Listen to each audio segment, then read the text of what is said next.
Hi, Penny Myers here. I'm back to talk to you about my book, Surviving My Path Through Suicide Loss.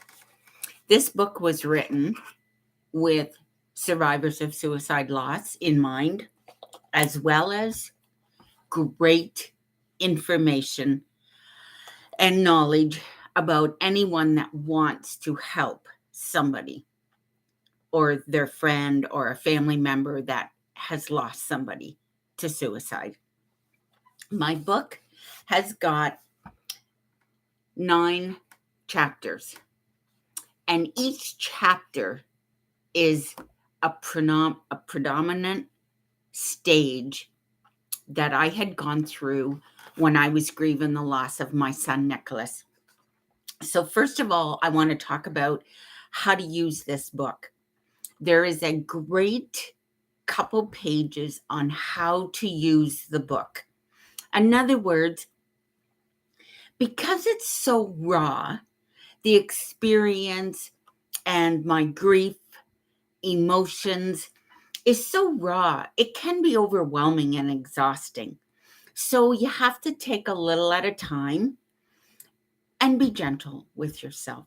Remember self care. Then I talk about the death notification when we found out that Nicholas had died and it was suicide. Then I cover the funeral. It's just a part that is so difficult to plan a funeral for your son age 20. It really is. It really is.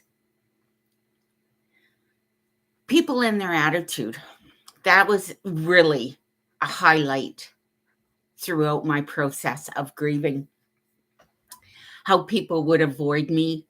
I could see them coming down the street. I knew who they were. And as much as I'm thinking to myself, okay, now I'm going to be happy, good morning, good afternoon, how are you? Everybody good? They could only see my pain.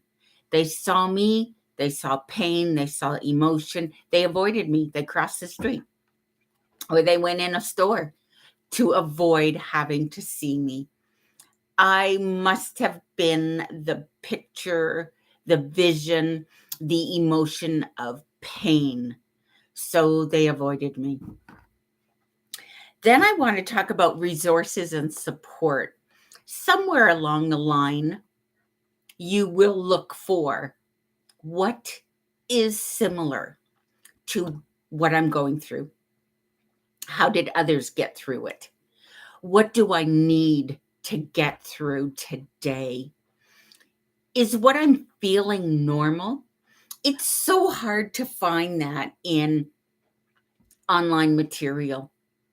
It really is better when you talk to somebody that has lost somebody to suicide, a loved one, and they explain their emotion, their thoughts, where they go, how their behavior is so different than when you are normal or before the loss by suicide.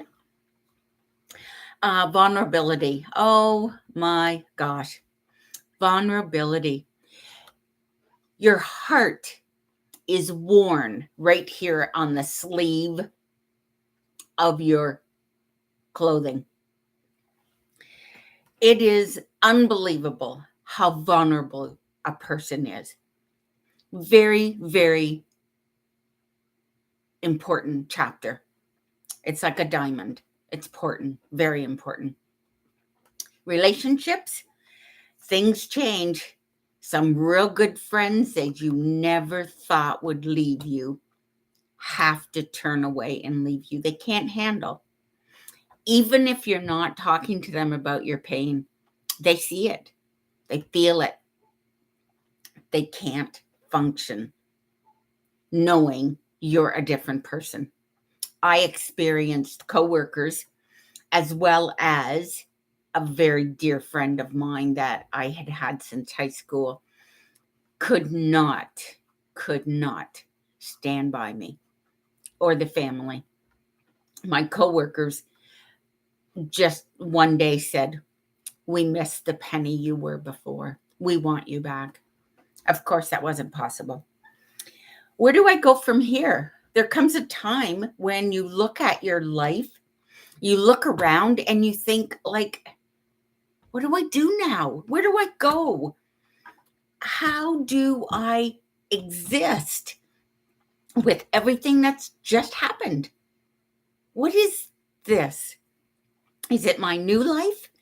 Am I integrating the new with the old? What is happening? And what will happen to me? Triggers.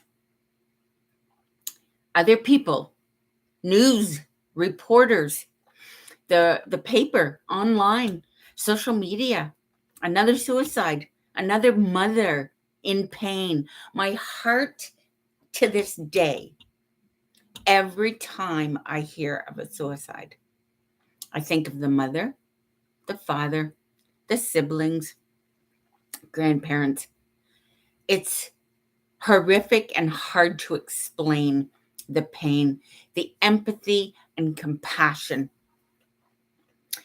And then I talk about a small chapter about veterans, survivors of suicide loss.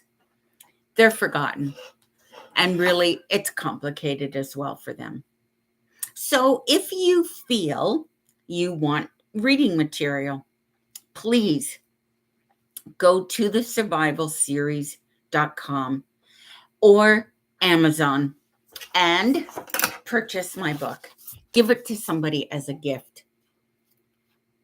It is the best gift you could give somebody. Okay. Thank you very much for your time and have a good rest of the day. I love you. Bye.